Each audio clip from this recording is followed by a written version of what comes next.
Thank you for joining us for another episode of Bent Not Broken, where we speak with regular folks like you and I who have mustered up the courage to accept the things that has happened in their lives so that it can no longer hold them prisoner and to stand tall in their truth. Today we'll be speaking with Stacy-ann Henry, who will be sharing with us her story of overcoming. She will be detailing some of the things that has befell her in life, which under normal circumstances should have left her broken. But she's here with us today and she's standing tall. So welcome, Stacy, and thanks for Hello, joining us. everyone. And thanks for taking the opportunity to, share your story. No problem, as we say. All right. So let me ask now, who is Stacy today and were you always this person? Always this person. Wild and crazy, fun and bubbly, always outgoing. That's just me. Okay. So there has been no significant shift as to our comparison, great change or comparison as to who you were before and who you are now. You're just always Uh, well, let me say this. Before I'm back to my old self now, let me say that. okay. Because Got you. in between, it was a roller coaster. It Mhm. was either up or down. Nowhere in a safe spot. But now I'm back to my old self. So yes, back to Happy the old spunky piece. and I'm happy that you're able to get back to who you truly are. So, Yes. you know, looking back at your life, tell us about a time or, any situation or circumstances where, you felt as though whatever was happening in that moment would have left you, broken, but you have Mm. been able to overcome. Well, I always felt like I was never gonna ever have a child. And I did some things in my past that I felt like was the building block to that, to me not being able to have my own child. That was one big dream for me. I was always babysitting, taking care of other people's kids. E- I- Everyone brought their kids to me. I was always with someone else's kids, and I wanted my own, Right. But I didn't think it was possible because of what happened in my past. I unfortunately was raped and molested, and it left my womb all the way messed up. When I was raped, I got pregnant and I had an abortion. And it was a botched abortion because abortion's not legal in Jamaica. I did Right. it in Jamaica. I was still in high school, my last year of high school, and I didn't want to be kicked out of high school. I wanted to finish. I wanted to do what I need, and I didn't want the child to be a reminder Right. of what happened, why the child is here. Right. So I didn't want to keep that baby. Right. And lo and behold, I went to school, spoke to a few friends. Didn't say it was me in the beginning. Right. I just said, I know somebody, she pregnant, she want to get rid of the baby. And a classmate helped me out. She said, "Oh, Right. I know somebody that will do it for you." And I said, "Okay." And I was scared. I was really, really scared. I didn't know what to expect. And I was still young, and there was no guidance, no nothing. Right. I I was just told gonna my ask whether you mom, told your parents, what was going on. well, I told her, and she didn't believe me, and it was left up to me Right. because you know how Jamaican parents are. Once you talk to one or two boy, oh yeah, I sleep with everybody. So no. And that's how my mom was. So But my next basically door never she didn't knew. believe it was rape. She thought it Both was both you. times.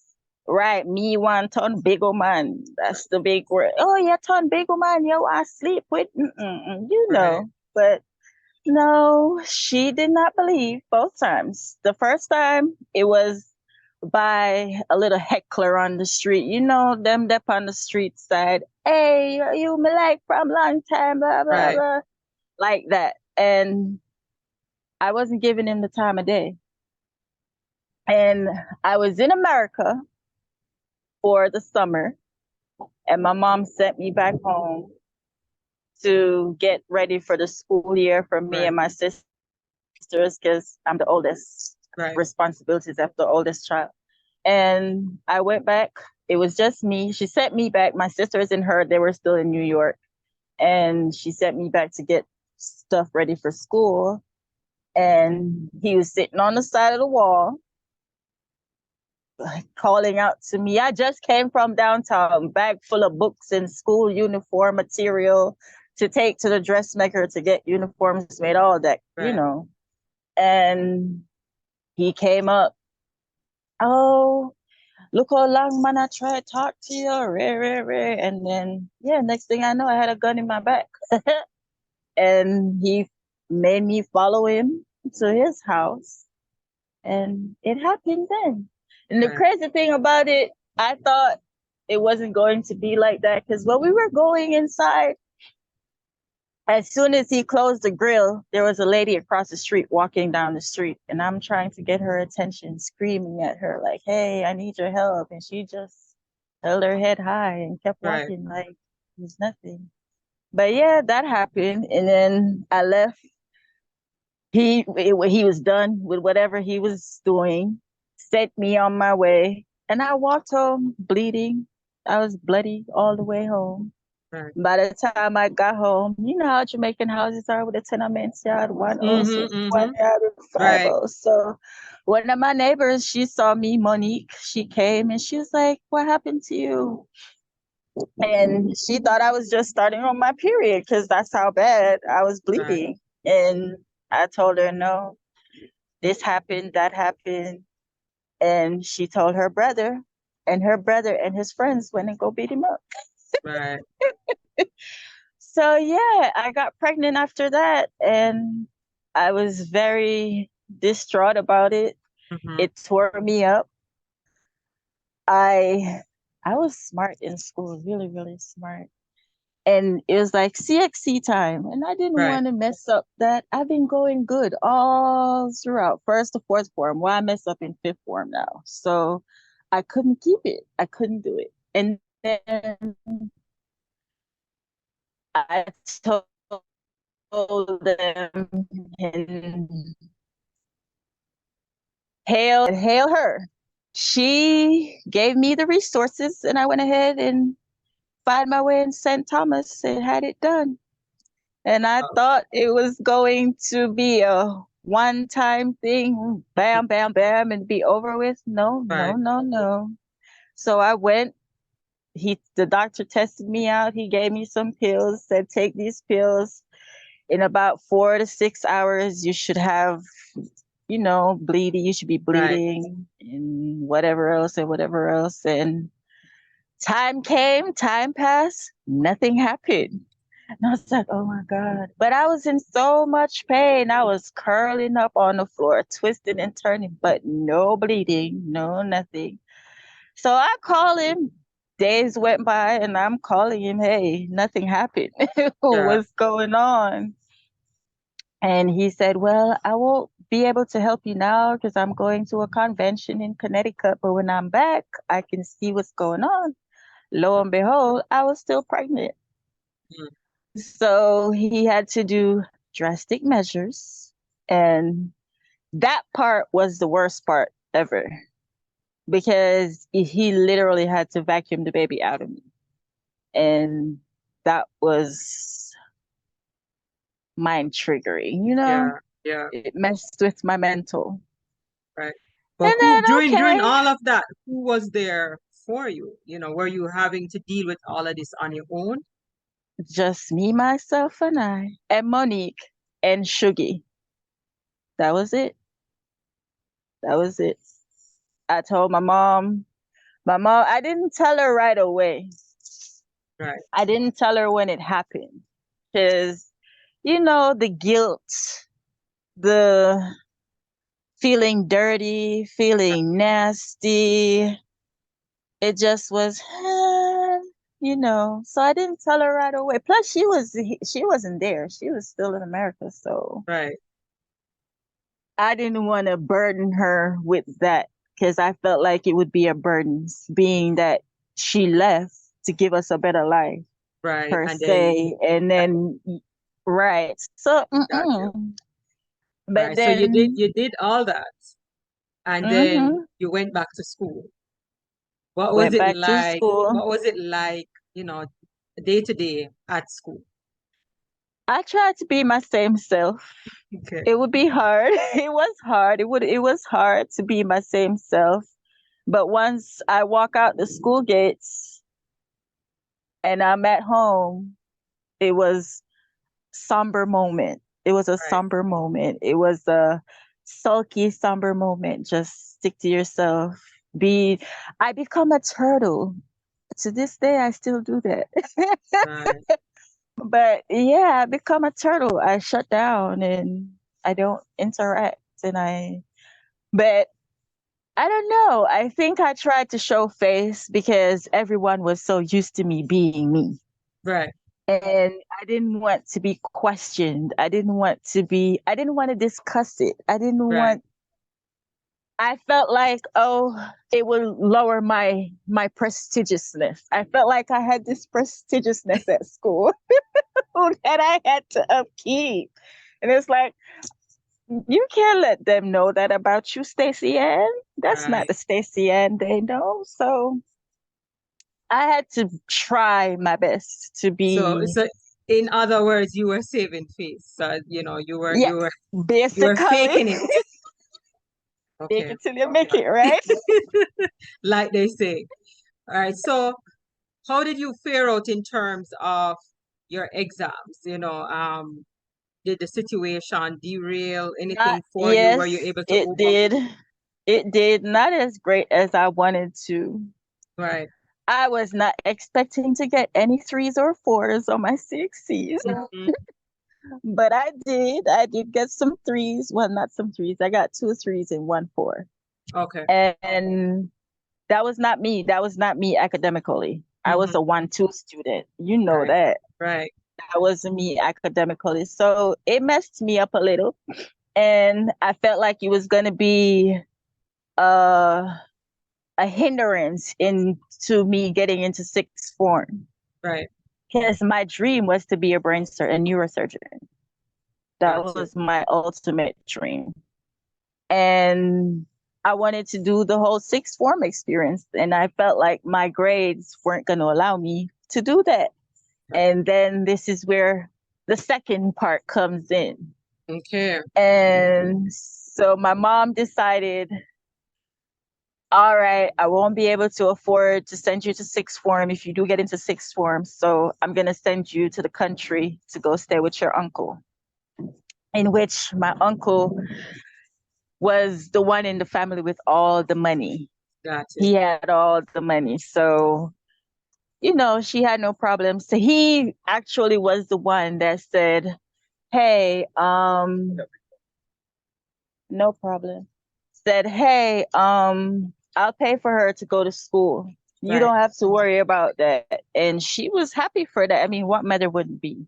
Right. So she sent me there this summer to get ready, and my plan was to go to Cornwall College in St. Okay. James. And I thought it was going to be something great, something phenomenal, but it did not turn out that And way. it would have also been like a change from that environment that you were in that Yes, still had some trauma yes, attached. so Yes. I wouldn't have to fake myself anymore. I Hmm. could just be myself. Right. Yes, you're absolutely right. Yes. So yeah, she sent me there, and my uncle decided, well, my wife isn't enough for me, so let me see what my niece can do for me. So yeah, that happened, and he never sent me to school. Yeah, he decided, okay, I want to see what young meat is like. I guess you could say it that Right. way. So looking back, do you think that was his intention all along? And he just kind of lured you there on the guys to say, okay, then yeah, I'll send her to You school. know, I never really thought about that. I never really did. After a few years when I moved to America, I had become friends with him on Facebook, which my family was really mad about that. Right, And because they were like, how dare you still talk to him and whatnot. But it was for my own conviction. It wasn't right, for anybody else. It was just for me. I just had questions for him, like how and why. right, But he never really answered my questions. And he had kidney problems and was on dialysis and was sick and whatnot. And I told him I was sorry that he had to go through that, but it made me feel good within myself. It right, was a release for me. right. And I didn't care that everybody else was mad at me, but it I was a think in that release for moment you me. were doing what you felt you needed to do to give you some kind of closure. The fact that he wasn't Yes, answering the questions, but you know, to give you a little peace inside about the situation. absolutely. Absolutely. And that's how I started to get back to myself, being Right, able to get back to my old self. That's what that helped. That aided that. So yeah, it was just the fact that I had to learn how to deal with all of my convictions by myself. right. My mom wasn't there to do it for me. She Furthermore, when I told her about her brother, she didn't believe me then. Both times she didn't believe me. You know how she ended up believing me? We did a three-way call. Me, her, one of my other aunts, and we called him on three-way. Called and told him I was pregnant. Hmm. And his response was the reason to her believing. Because he was like, well, we can't let that happen. You have to come back down here. I'll send you bus money. And you come down here, we go get an abortion and we'll have an abortion done. Mind you, you hear how freely I'm talking about abortions, knowing abortions are illegal. Oh yes. But yeah, he said all of that, and that's what my mom believed. That's what my mom decided to believe instead of believing from the get go. There you go. But And this what time what I did didn't that believe do for from like when it happened. in terms of the relationship between your With mother and me and my yourself? mother, Yeah. How did there's no this situation? relationship. Okay. To this day, we don't have a relationship. I tried and tried. I've tried to have a relationship with her. Even when I was pregnant with my daughter, I felt like that would be a gateway per se Right. to invite her into my space and be able to interact in each other's space. Right. But no, we're not there. We're like past life friends. Yeah. And That's the relationship. you don't think the barrier that's there, it's because of you, because as you said, you have extended the olive branch, so it's not you. No, I've tried many times, Stacy, many times over. I've even gotten to the point where I've suggested going to counseling. Like maybe Hmm. we should go to counseling Right. because we're not doing it together by ourselves. Right. I've had a lot of sit downs with my mom over the years to talk about things that have hurt me, things that I felt like she should have been there for me for, Right. but mm-mm, no, Do you she's think my mom and probably that's about right? it. But do you think probably her reaction is could be her own, you know, guilt that she might be dealing with, the fact that she might feel as though, she let you down, in some way. Yeah, now that I have my own child Yeah. and she's a girl as well, Yeah. I see that in some circumstance, but I can't fight my mom, or I can't force her Right. into doing, I don't know how to put it. I can't force her into accepting that she hurt me, or accepting or finding means or ways of rectifying the Find it. situation. Right. Yeah. Yeah, I can't do that for her. She has to do that for herself. So, definitely. yeah. Definitely. So, having gone through those traumatic experiences, how Hmm. did that affect, your life thereafter, the relationships that you had?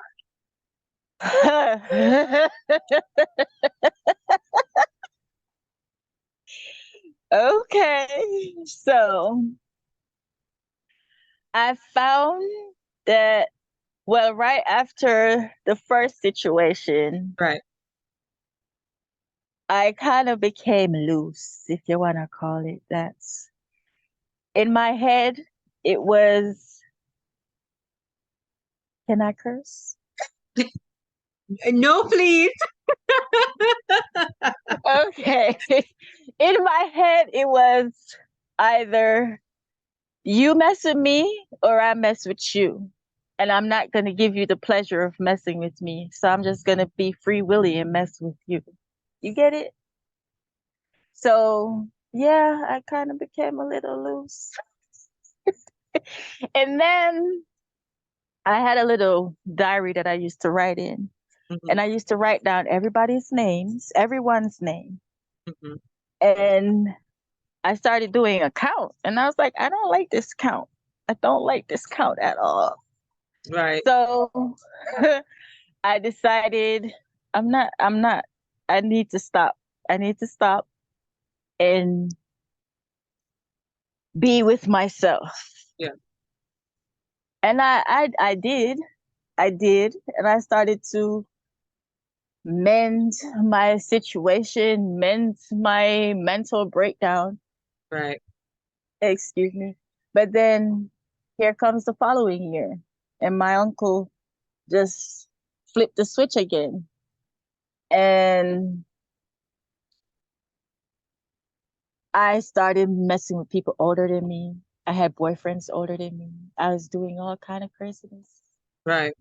that I wasn't really into, but it Mm. was like, they're gonna come and get it anyways. So you Right. might as well give it. Just give it. Yeah, and it was like that for a while. And then sixth form came. Eventually, my mom made me come back. I went to sixth form. I did a year in sixth form. At the end of sixth form, she said, "We're moving to America." And I Okay. said, "Okay." And I really did not want to come here. I did not. Mm-mm. I had no, because I had scholarships. I had scholarships, and I did not want to come. And she said, "Oh, Right. you'll be fine. Life will be great." And then I came. My life was hell. But no, it wasn't. Her best friend. I know that it's crazy. So the same uncle, right? Hmm. My mother's best friend and him became intertwined. Okay. But she was already living here in America. And she would come to Jamaica and she would bring her sons with her in the summertime. Okay. That last summer, that sixth form summer, the last summer I was in Jamaica for, she came with her son. And I liked him, I said, okay, I'm gonna talk to him, I'll be nice. And I made a promise to myself. I made a promise that when I go to America, I will not be sleeping with a lot of people. It will be Right. one person or no persons. Right. And I liked him. I liked her son, and her son was okay. And I had good conversation with him for the time before we actually took the plane ride and came to America. So we came here and we were living with her friend when we first moved here, that same friend. Okay. And we had a talk, and she said, leave her son alone. I know you have feelings for him. I know he have feelings for you, but leave her son alone. No, my text stick broken on my ears. And I did not leave her son alone. And I kept my promise to myself. I decided, okay, I'm gonna stick with one person and one person only. And it was him. It was him. I stuck with that one person and that one person only. So you And guys started a relationship. we sure did.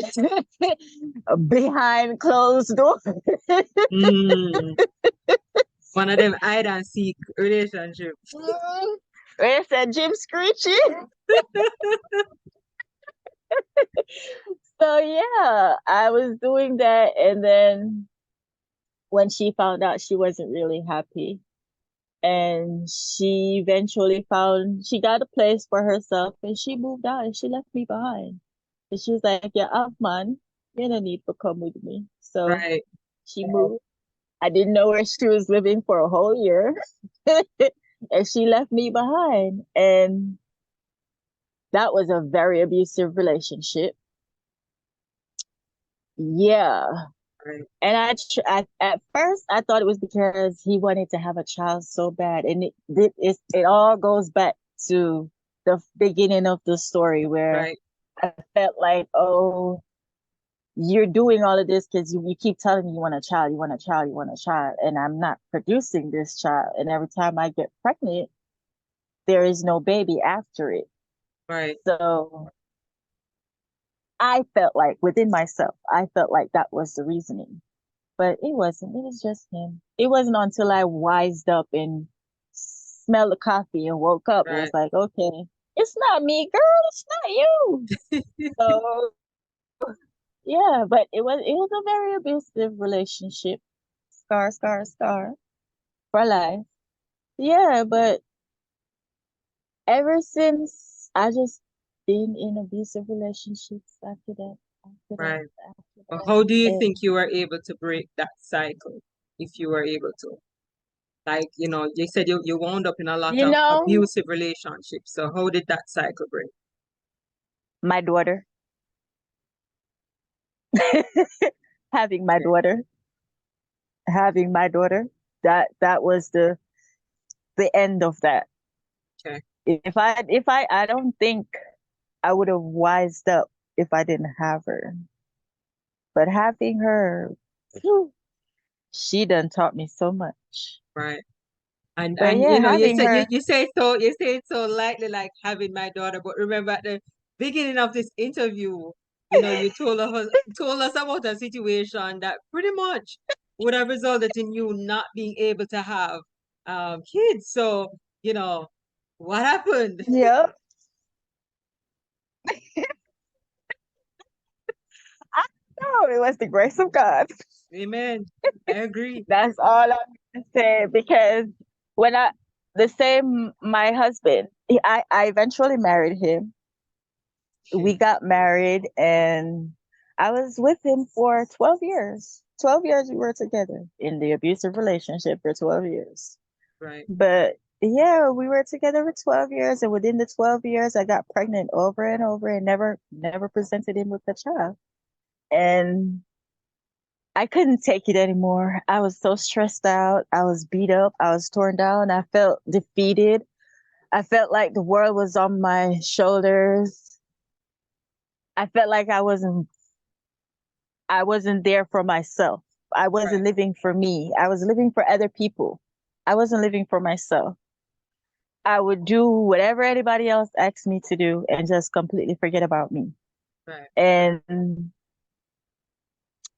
the last he cheated on me. He cheated on me a lot of times, even to the point where he went out and had a baby outside of me and him being married. Right. And the last time he cheated, I felt disgusted. I felt nasty. I felt like the first time I felt when I lost my virginity. I Right. felt that way. And I I couldn't believe it. It was like, okay, you've been cheating and cheating and cheating. Everybody else you've cheated with, I was okay with. But this last girl he cheated with, it was just like, how could you? How could you bring yourself to go sleep with that person? Because she was known. She was known to the community. She was known. She was known in Maryland. So it was like, then you really have no respect for me if you feel like I'll be okay with you coming back to me after you stoop so low. Like that's the lowest you could have stooped. And I decided, okay, this is it. We lived together. I packed up my stuff and I moved in with my friend. I lived with her for a year, saved my money. And one day I just got up and said, I can't take this no more. I had just bought a brand new car, packed up my car with everything that I wanted, gave away the rest to Goodwill, and drove for 18 hours. Drove for 18 hours to Georgia. Moved to Georgia, and that was it. I told myself, this is it. You have to move. You have to learn to love yourself. You have to learn to get back to being you and just enjoy being yourself. Then I did that. I moved to Georgia for 1 year. Well, 18 months. For 18 months, I was in Georgia. Just me, myself, and I. Right. No relationships, no friends, no, just me. It was just me. I just wanted to focus on getting to know me because I felt like I didn't know myself. I felt like I've lost myself over all them years. I just lost myself. I gave myself away to everybody else and there was nothing left for me. I totally understand that. Trust me, I totally understand. And it's something that we're guilty of because I think a lot of times we don't realize that we really don't spend enough time with ourselves to get to know who we are, what we are about, what we like, what we don't like. You know, we spend a lot of time trying to be what everybody else wants us to be. Exactly. You know, trying to save face. Yes, I totally understand, what you're referring to. And, I'm happy that you saw the need to do that for yourself because I'm taking it that set the tone for what was next. It sure did. So I packed up my bags and moved to Georgia. And it was great. It was refreshing. And I had two plans when I moved to Georgia. Learn to know me. Right. And to know my brother or my sister that I knew of but never met. Okay. I've known about them all my life. I just never met them. Okay. And I wanted to have a relationship with them. Those are siblings on your father's side? You know it. Okay. Got you. Yep. Daddy was a rolling stone. But yes, I wanted to get to know them and I did that. So that for that first 18 months, I was hanging out with them a lot. We spent a lot of time together. I was getting to know myself. I was enjoying being me. I felt weightless, I felt relieved. So yeah, and I loved my job. I loved everything. Everything was going good. Everything was just coming along. Right. And then I met her dad. And I met her dad. We talked for 3-4 months before we got intimate. And off the first break, I got pregnant. Wow. Yes. So when I told him, he said, "Oh, you're gonna have my baby, and we're gonna have." This is what he's telling me, and I'm like, no, babies don't come from me. They don't stay inside me. They come and they vanish. And this is what I was telling him, like. Right. So you were expecting the pregnancy to go like all the others where you'd have had a miscarriage. Yeah, it was wishful thinking. I went and have fertility treatments and whatnot when I was with my husband. Right. Because that's how bad it was. And I laughed at him. I told him, it's not gonna happen. Right. I'm not gonna get pregnant. And even if so, it's not gonna stay. So it don't matter. And that was a lie.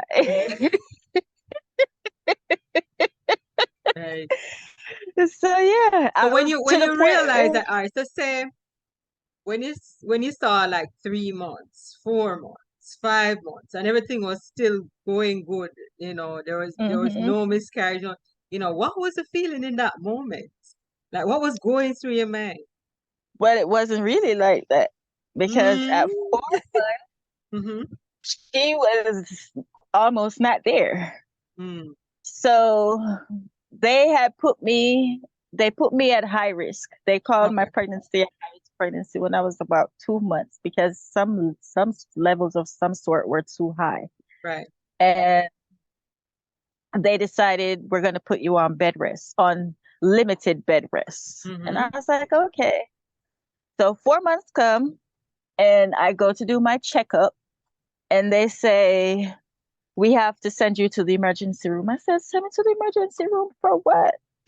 They said, well, you're 2.5 centimeters dilated. I said, what?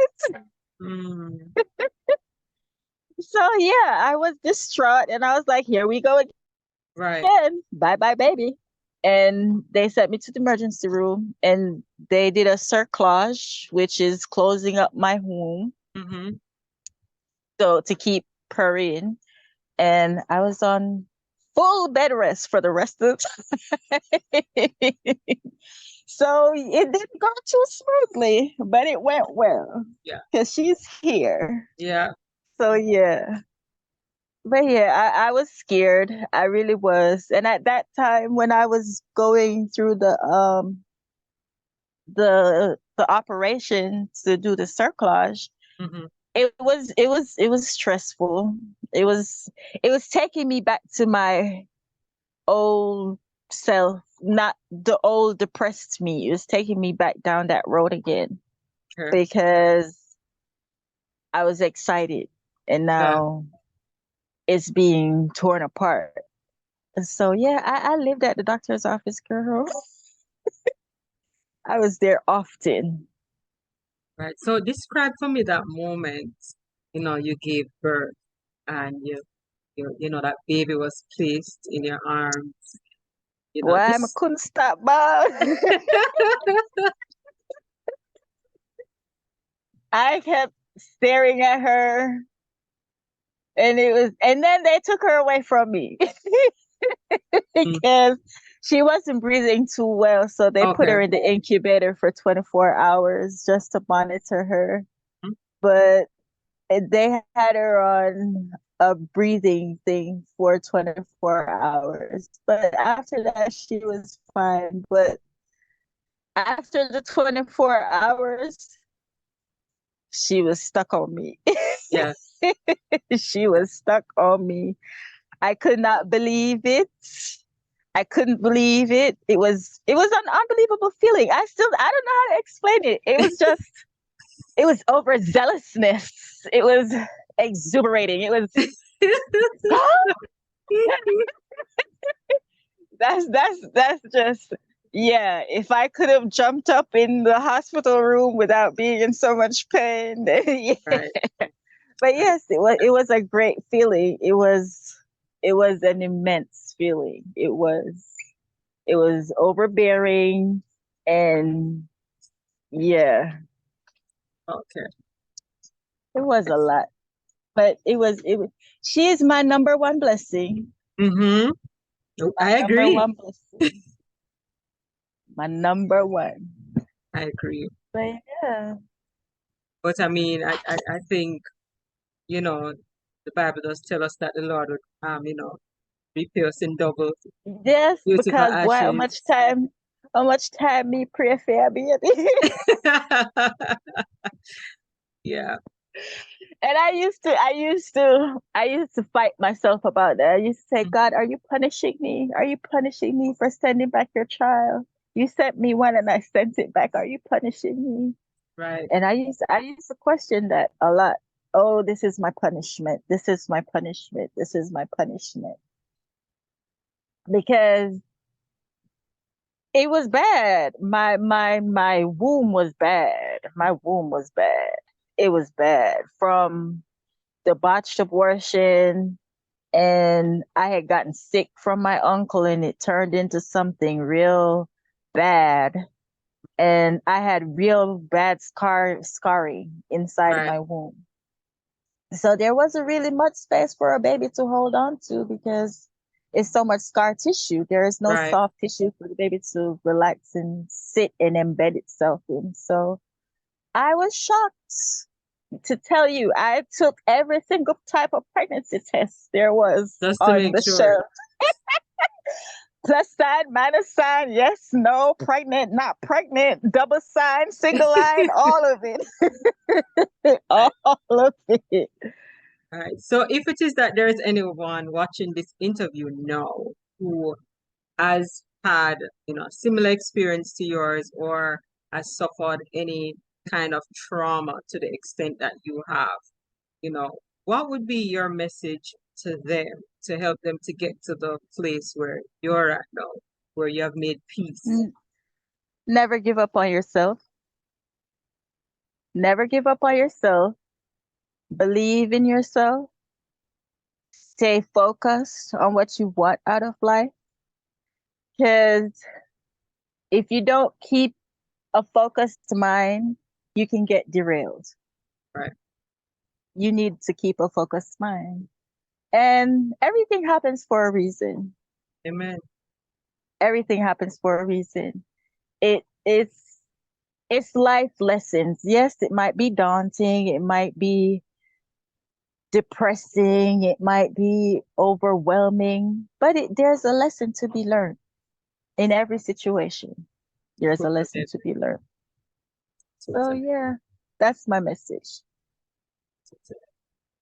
All right, Stacy-ann, I want to thank you for being here with us today on Bent Not Broken and for sharing, that marvelous story of overcoming. I know in the moments it couldn't have been easy for you to, Oh uh, no. to deal with everything that you were being faced with. But here you are, where you have gotten to the place where, you can sit, you can laugh about some of the things now because, it no longer bring about that feeling of hurt and pain that it once did. So we want to thank Yep, you and I'm for still alive because amen I to tell that. you, it's pushed me to try and take my life so many times, but here I am. I'm still here. Still there.